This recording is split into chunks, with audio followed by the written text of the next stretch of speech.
All right, welcome back, card friends. Thank you all so much again for being here. We are your hosts. I'm Kev. And I'm Joe. How's it going?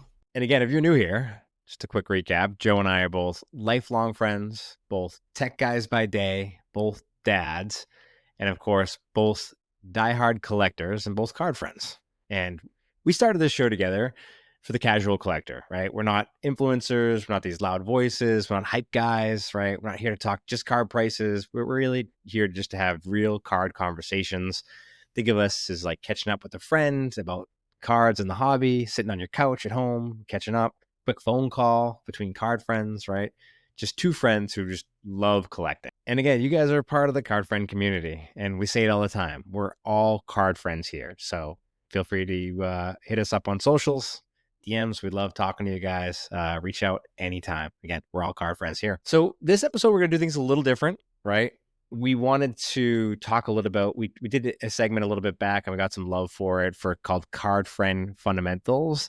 And for this episode, we really wanted to tailor it to focus it on people getting back into the hobby or new people trying to join the hobby, right? And the whole idea is that we want to give some just fundamental tips, talk about, why people return to the hobby, talk about starter kit, what you actually need to get going with the hobby, talk about some beginner terms, as well as just some extreme new questions. And plus, we definitely want to talk about the mistakes that we learned early on, because I don't know about you, Joe, but I definitely made a lot of mistakes early on that I think could share that could help people begin or return to their collecting journey. Same, man, same. And they're simple mistakes to avoid, pitfalls to avoid. Exactly right. So if you're a card friend that is already back into it, and we think you could probably pick up learn a thing or two. But if you know someone that's just getting started or thinking about getting back into it, share this with them, because this could be a great starting guide for them. We'll kick things off by talking about why people return to the hobby in the first place, right? Joe, what are some of the reasons that you think that people get back into the hobby? I mean, there's nothing like nostalgia, but to me, I think that's it. Then there's people on the other side of the fence who might be in it for the money and for the investment side of it. So I think it appeals to a wide group of people, and everybody's got their own little unique story. No doubt, man. No doubt, right? Nostalgia is definitely a big driver for a lot, right? Makes you feel like a kid again. I think that's one of the big drivers. I see a lot of just general sports fans getting into it, right? Especially with people or card shops rather popping up in and around stadiums, or just like I see even videos on socials where people are like ripping card packs courtside at an NBA game, or they're at an NFL game, they pop into a card vaults like I see at Foxborough Stadium for the Patriots, right? Ripping some packs there. You're totally right about the investor angle. People see it as a little bit of a side hustle, right? And they're definitely, because it's kind of like the stock market for sports in some ways, right? So flippers can get in, you can buy people low. And if they have a great season, maybe they break a few records, maybe they think someone's going to be the GOAT down the road, you definitely make some money by buying, holding, and flipping at the right time. So definitely can be a little bit of a side hustle or a money-making machine for some folks. I think another one is sharing the hobby with kids and family members, right, that are getting back into it. If you have some younger folks in your family, or you have kids that are getting into whether it be trading cards or sports cards, I think sharing the hobby with your kids or younger family members is always a blast. I did it. Definitely love to do it with my nephews. Definitely love to do it with my kids for sure. We have a blast doing it on the Pokemon scene. Yeah, man. It just builds a special type of bond, right? I did the same thing, trying to teach a little guy how to rip a pack open. He just runs around with it and tries to eat it, but he'll learn one day. But yeah, no, I mean, to be able to sit down, like you said, that video with Mike Trout and his kid, when he like pulled his own card, it was Bowman Auto, Mike Trout rookie, and it was Mike Trout and his kid opening it together. No way. That's an awesome moment. Yeah, I think Mike Trout geeked out a little bit more than the kid, but moments like that you can build through the hobby. Yeah, me and my daughter were opening up some Lorcana cards, the Disney cards. We pulled Elsa, we pulled Cinderella, like holos, and she went nuts. It was again, special moment. That's awesome. We actually have them displayed in her room, and she thinks it's like a little piece of art, which is awesome. It is. There's also just accidental rediscovery, which I love. I was talking to a buddy. He was just like, his parents were like moving or cleaning out their basement, and they found his old cards, and he's like, whoa. And he found a bunch of like LeBron cards, Kobe's, Pokemon cards. Like, there's no better like feeling of like when you just accidentally rediscover the hobby. And you can go find it all over the place now because it's so popular. And I think when people accidentally get back into it that way, I think is a fun way to get back into it. But at the end of the day, I think it's really just a a fun way to escape, a creative outlet, a way to extend your sports fandom, right? There's no right or wrong way to collect, but it's a really fun hobby. So I highly recommend people get back into it. I was a pandemic baby. It just came from watching YouTube videos of Pac-Man opening, running breaks, and for a while, just so confused why people would want to just pay someone else to open their cards for them and then ship them to them. I dipped my toe in the water. I did it a couple times. It was like a rush waiting for the cards to come in the mail. I popped into like a LCS and was super intimidated. I think I got like laughed out of the store because went in there thinking I was going to buy a bunch of like cool packs and stuff. And then I found these subscription box things. So I was big into those for a while early on, right after the pandemic opened up and prices normalized a little bit. I was all in. You dragged me back in. You and our buddy John, right? I remember we went to the Celtics game together. Classic night before Thanksgiving, high school get back together. I saw you had a card with you. I posted that on social. John Morant Marvel's card. I was like, Joe, what are you doing bringing cards to a card game? And I was like, hey, John, do you believe this guy's bringing cards to a card game? Kind of like making fun of you guys. And John's like, yep, I can. And he pulled out his cards. And I was like, what? Like, you guys are both collecting cards? And I was like, no way. You guys were like, oh, yeah, no, it's big. It's back. Like, it's very popular online. And I jumped right back in. I was like, called mom up, Linda on the ride home. And I was like, hey, you get my old cards? She's like, I'll bring them over in the morning. From there, after I dug up my old collection, I went crazy in the stores like you. I joined breaks online like you said, right? Went crazy with the retail product, probably a little too crazy. Definitely something I recommend against, but hey, I was in the thick of it. You get tunnel vision and it's fun. And then you spend the time organizing it. So it's actually a good point, like organization. What are some of your like starter kit must-haves? Like, what do you need to get back and to help organize and streamline your collection? Box, just the storage stuff, really. I mean, what else do you need, Kev? For me, that's what comes to mind. Yeah, so you can get those boxes online, BCW, and they're big boxes. They come in all different sizes, right? So if you have a ton of cards, you can get these giant boxes. You can get, just if you have a couple, and you can get the size of like a shoebox, right? So those boxes definitely come and help just to store all the cards in, especially while you're sorting through them, because those things, base cards and the cards you get in packs, can stack up really quickly, and they can make a mess of your kitchen, table, desk, office, wherever you're storing them very, very quickly. Yeah. But yeah, top loaders and those penny sleeves, must-haves. Got to get those. Binders. I like binders, right? If you're starting a personal collection, get one of those binders. They come in all various different sizes, shapes, colors, right? Branding. So definitely binders definitely help. But yeah, I mean, like microfiber cloths to clean off maybe the cards or something like that. Yeah, you don't need much to get going, right? But if you do pull an amazing hit, you might want to have a couple one touches. There's these like glass plastic cases, because if you pulled like an autograph card or an oversized card, the last thing you want to do is just have it like sitting out there in the wind with some potential for damage to come into play. So having a couple, they're called one touches. They come in all different sizes as well. So you can find those online, but all this stuff is relatively cheap. You start getting more and more into the hobby, just having those supplies on standby can definitely help you out get going. And all this stuff is so cheap, right? And the next thing you'll know, probably you're asking yourself, is where do I buy cards? And you'll have no shortage of options there, right? So you'll hear things like LCS, which is a local card shop. You can pop on Google, look up where your local card shops are. They're usually pretty plentiful. If they're not, you can go to the big box retail stores, companies like Walmart, Target, CVS, Walgreens, those little pharmacy shops. They tend to carry cards in various capacities. And then there's the online marketplaces, and that's when things get a little dicey. So you got to be careful. Make sure you're going into a reputable place that clearly has been selling cards, reviews, and validation, right? But I mean, even some of the bigger places like Amazon, right? Don't forget, those are like individual sellers. So sometimes there are some stories where scams can happen. So make sure you're looking at reviews, make sure you're making sure that it's a valid, authentic source that you're getting it from, which is why I like to buy it from local card shops as well as some of the big box stores, because you know that it's being delivered with some level of authenticity, and do your best to do your research and try to avoid scams that are out there, because there's no shortage of those online. I'm with you, Kev. I much rather prefer local card shop, supporting local business for one, and two, you get to like walk out of there with it, right? And especially if you find a product you like, I think it's important also to figure out what the MSRP is, right? So at least you're working with some like understanding of how much it should cost and what the markup is. because a lot of times when you go on the Amazon, Walmart's, eBay's, these third-party marketplaces, they're going to be marked up. And, are you paying 50%? Are you paying 100%? Are you paying 1,000% more, right? You should have some like fundamental understanding of what the MSRP is, and then know the markup that you're paying, because whether it be an LCS or other online marketplaces, there tends to be markups that you're gonna incur. Sometimes you want to pay that, sometimes you don't for the convenience. So just having understanding of that can help you save some money in the long run. Perfect example is, I shouldn't say this out loud, but I think $100 for like a single pack of cards at one point.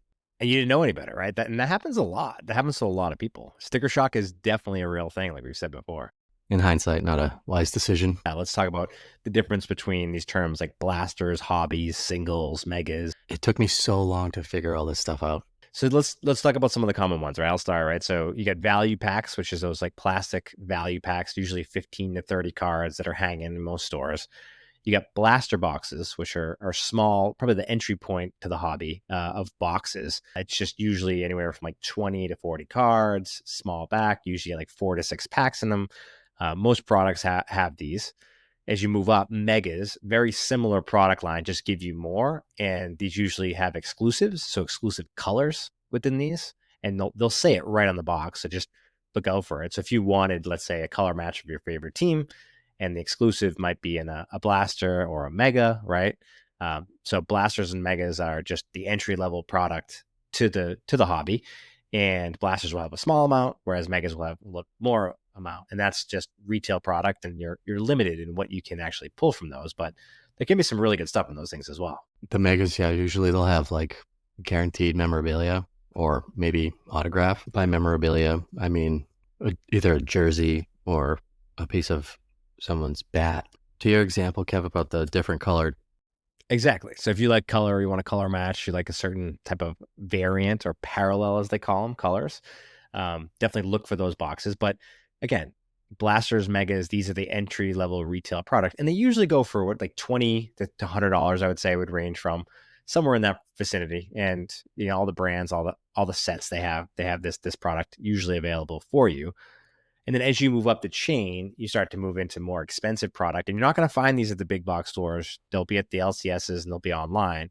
But you can move into hobby boxes. That's when it gets really expensive. And in these boxes, you are guaranteed hits. And these hits can be memorabilia cards. They can be autographs. They can be a lot of cool stuff in these. And you get increased chances for some of the shorter prints, which is other more rare cards and number cards that are out there, the serialized cards where you see like numbers on the actual cards.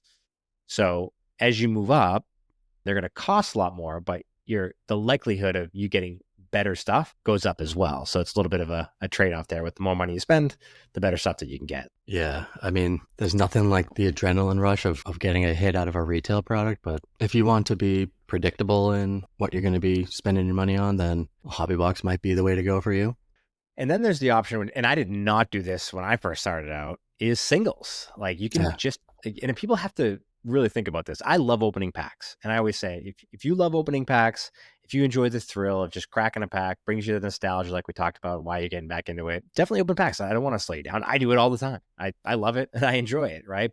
People always say that all the time. I'm like, I'll never give up opening packs. Yeah. But if you want to get a single card, like for example, I'm a Boston fan. I want a Jason Tatum special card. Should I go to the store and spend, $500 on a hobby box because I want a Jason Tatum specific card? The odds of you getting that specific card you want is far lower. And what you could do is just go online and look up that Jason Tatum card, and it might be available for like 20, 30, 40 bucks for you, right? So going into buying a box with the expectation of that you're going to get a card that you want, not the right idea. Don't do that. That's so wise. Yeah. And I did the math on that sometimes, on a couple times when I've done that, where I could have I was chasing the little mellow prism for so long. I could have just bought one online. Now they're like, you can get a dime a dozen. But back then, buying the product versus just buying it online. Yeah, so a good way to save money really is, buy singles. And that's not, we didn't invent this advice. It's very common advice. You'll hear this all the place. Everyone's going to tell it to you. Yeah. But willpower is a thing, and there's an emotional side to this hobby, as we talked about. And sometimes it's just fun to open up some packs and get some hits, right? So if you enjoy that, you enjoy the entertainment of it, definitely do that. Don't want to rain on your parade on that front. But if your goal is just to personally collect a specific player, you want someone very specific, or you want a certain trading card, right? Just buy it. It usually ends up being cheaper for you.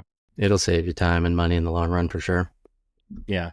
Some other good ways to save money. You pop in yard sales. You can pop into local card shops and check the singles boxes. Card shows, most of the time, will have this box out on their tables that you can dig through called dollar boxes. You could go and say, hey, you know what? I'm going to go to a card show. I'm going to spend $50, and for $50, you could find, if you want to spend the time, some pretty solid cards in those dollar boxes that are solid. And I promise you, if you take $50, go to a card show, dig through all the dollar boxes, those 50 cards that you'd have versus the 50 cards that you would spend on just a random blaster box that you don't really even know the product or know what you're trying to get out of it, you'll get more value out of just spending the time at a card show in the dollar boxes. It's a tough pill to swallow, but he's right.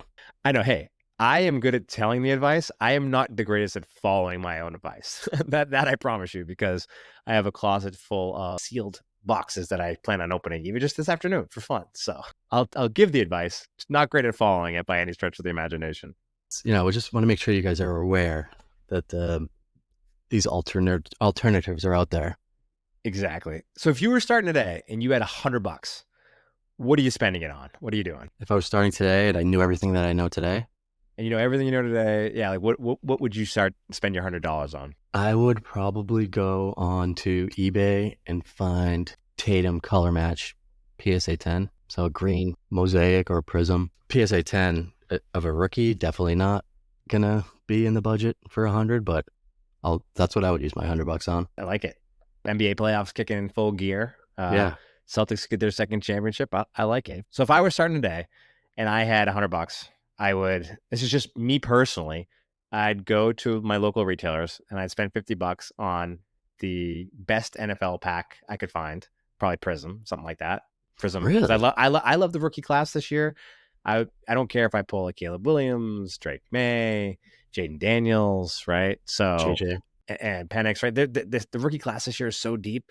So I'm buying some NFL product. Then I'm going to take that second 50. I'm going to find a local card show near me, like I said, and I'm going to take that $50 and I'm going to either buy some pieces that I'm personally collecting. If I see like a $20 or $30 card, and probably save the extra 20 to dig through some dollar boxes and pick up some cool singles that are kicking around a card show. And that's such an easy way to get started if you only had $100. Yeah, man. There's so many like sweet looking cards that you can get of players that aren't rookies, like the same parallel. So I like that. You get more. So it's like polar opposite. I get one thing and you get 50 plus things. There's no right or wrong way to do this, right? It's figure out what you like, budget, and spend the money on what you like. For sure. That's simple advice. We throw around a lot of terms, right? And we thought it'd be helpful just to give you maybe like a starting base knowledge. Well, cheat sheet.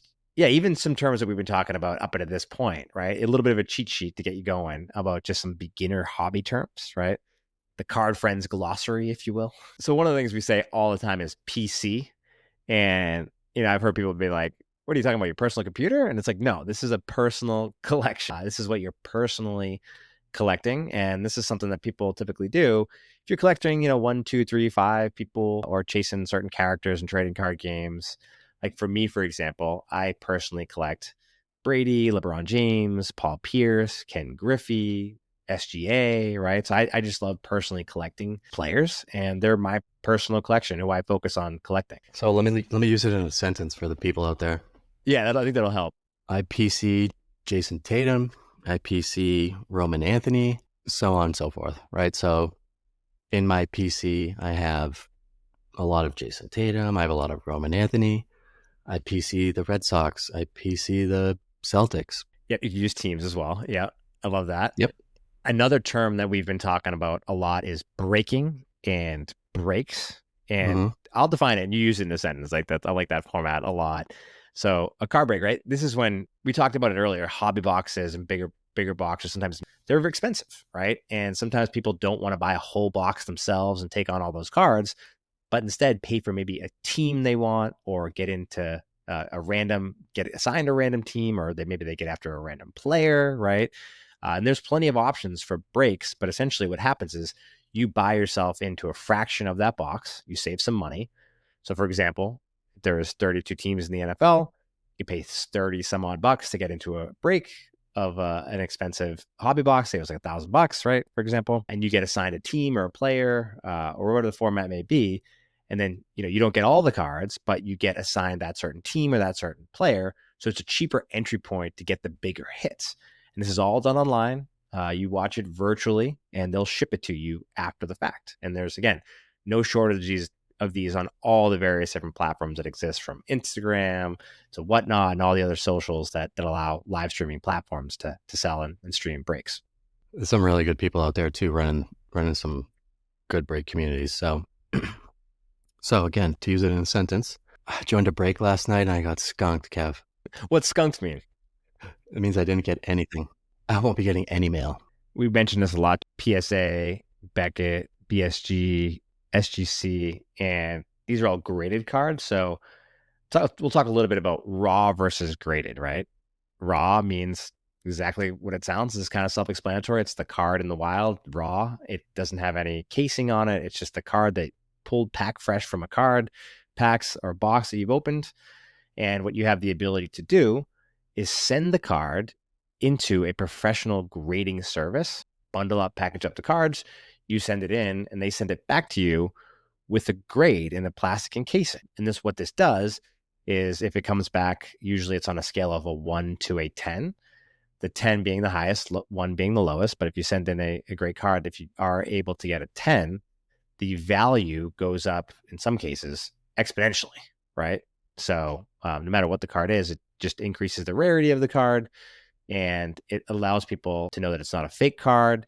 And these are very reputable services that can help boost the values of your cards, plus protect them. I think let's talk a little bit about what makes a 10. This is another tip just for the people. You need to train the eye to be able to look for surface dents or scratches. That's going to separate a 10 from a 6, for example. It's like a simple little scratch on the surface of the card. Yeah, so example. So this is a Tim Duncan raw card, right? Tim Duncan, 1997. Yeah, so this is a Tim Duncan rookie.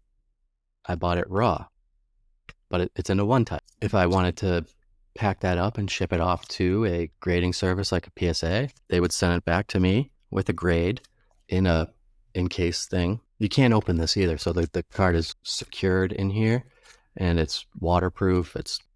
Yeah, and there's a couple different companies out there. PSA is probably the most popular one. So if you see the PSA logo on the cards, that tends to be the most common one. Tends to fetch the highest price. Everyone's most familiar with, I think, and probably feels most comfortable with, is probably the easiest. I think that's probably, it's almost like what the market is based on. I feel like the price of a PSA 10 or a BGS 95. There's a bunch of like smaller ones too, but it depends. If you're just looking to protect the card, you don't have to consider PSA. You're going to pay top dollar to ship that thing. You're big on it. I've yet to submit anything, actually, believe it or not, myself personally. Yeah, I love just protect. I'm a little nervous about it. Sometimes it can be a little nerve wracking. Maybe we'll do a full dedicated episode on grading and how to go about doing that. I think that helps people. But bonus term, it's a slab, right? The thing that you were showing up and how it doesn't break. When you hear the word slab, it's like that protective encasing that goes over the card. Yeah, it's slabbed. It's in a slab. Another protective word or term that you'll hear is wax. The term wax, and what that simply means, it's the wax packaging that goes around sealed product in case. Oftentimes that's the branding and logo on it, but when you hear about wax, it just means sealed card products or boxes. Went to this yard sale the other day and they had a bunch of sealed wax. I'm gonna rip some wax later on. Yeah, right. Yeah, that term tripped me up for a while because I'm like, there's no wax on any of these things anywhere. But I guess back in the day too, they did use more wax, I think. And those wax packs too. You've heard that, right? Like the little baseball foldy ones with the gum. They call I've seen those. Wax packs. Wax packs. Yeah. Tongue twister. And then there's, not to be confused, there's also the junk wax era, when that basically refers to cards that were printed in the late 80s to 90s. And these cards were massively overprinted, meaning there's just so many of them flooding the market, and that decreases the rarity. And this is before like the numbered cards, all the different parallels that you can get, and some of like the special auto cards and memorabilia cards, right? So these are just basic cards in that era that were printed so much, and there's just so many of them out there, and simple supply and demand, because there's so many, the prices are low. So they call it the junk wax era because there's just so many of them. And the cardstock quality is not as good as it is now. True. It's a lot more cardboardy. Yeah. I'm not a fan of that. Yeah. No, it's got the cool little old school feel visually, aesthetically. But yeah, I you're right. love it. I love the old school Topps baseball where they would use the black background with the neon colors. And as we think about the cards themselves, right? One thing that you hear all the time is comps. And, we don't, like I said, we don't really dip into the pricing, but these are just common terms. But comps, and this just means comparable sales to cards that have happened. So you can actually go on eBay, search the card that you're looking for, trying to buy, and then filter by sold. And when you do that, you can look at the latest sold. And if you look at the past 10, you can get an idea of a comp and a comparable card that's recently sold. And that gives you just a better idea of a recent price transaction, whether you're at a card show, negotiating with a friend, trying to make a trade, trying to buy it online yourself. It's always good to look at what it last sold for. So that way, you're paying around fair market value, roughly. Yeah, and you should be doing comps on just about everything. It might be more familiar in your life in another area and you don't even know it. As a buyer and a seller, you're looking at the comps a little differently. But if Kevin and I were looking to make a trade or a deal and he had a card that the comps say is worth around $10, right? And then I'm thinking, oh, all right, that seems pretty fair. It's about being fair. So you come to a average sale price, and you really can't argue that because it's the comps. It's what other people have paid. So you should feel confident in investing your money in X product at X comp, right? So to use it in a sentence, before I buy anything, I make sure to check the comps. And as we think about the cards themselves, as you're looking up your comps, there's also all different types of cards out there. So in some terms that you'll hear are parallels. What parallels are, they're just a different version of the base card or a variation of the base cards that exist. And they can be colored, they can be foiled, they can be other various, just different types of inserts or markings, numbered, right? So when you're talking about parallels, it's a special variation of that card, and usually they're a little bit more rare, and usually they'll cost a little bit more. So question that we very commonly get. So when you think about parallels, when you hear that term, that's what that means. There's also another term called autos, which that's autograph, pretty simple. Another term called memorabilia, and that just means that there's a piece of memorabilia built into the card, whether it be a jersey, a glove, a cleat, a piece of a bat, piece of a ball, right? Something that was sometimes game used, but sometimes not. And it does denote that usually on the back of the card. RPA, which is a rookie patch auto, which kind of combines a lot of these terms that we've been talking about, which means it's a rookie card. It's the player's first appearance card. The patch card, meaning there's a patch of a jersey on it, plus an autograph. It's a very common term, RPA, that's used. And these are just all variations of cards that tend to be worth a little bit more to a collector. And not to confuse the community, but we just said that you have memorabilia cards that have pieces of the jersey. That piece of the jersey is also referred to as a patch.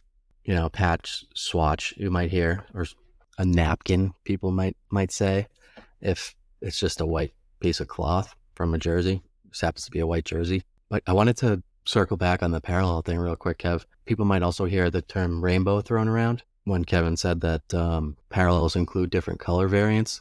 So you have blue, orange, green, pink, black, gold. To complete a rainbow set on an individual is you get basically the whole rainbow color of parallels. All the different color parallels make up the rainbow set. And there's so many of them these days that can be very tough to complete, but definitely something that people do. And I think it's very impressive when people do actually complete those collections. Another fun little thing you can do in the hobby. So for some takeaways for people to take home with, let's talk about some mistakes we made early on. And I've made a lot of them. I made a ton, but I think hopefully if you guys can maybe learn from some of our mistakes. So we talked about it earlier, just going in, blind buying anything you see is not the best strategy in the world. But another one for me too is just overpaying for hype. Like hype is the hobby now. It's like synonymous at this point in time where new rookie comes out, people go crazy overpaying for the hype of that particular rookie.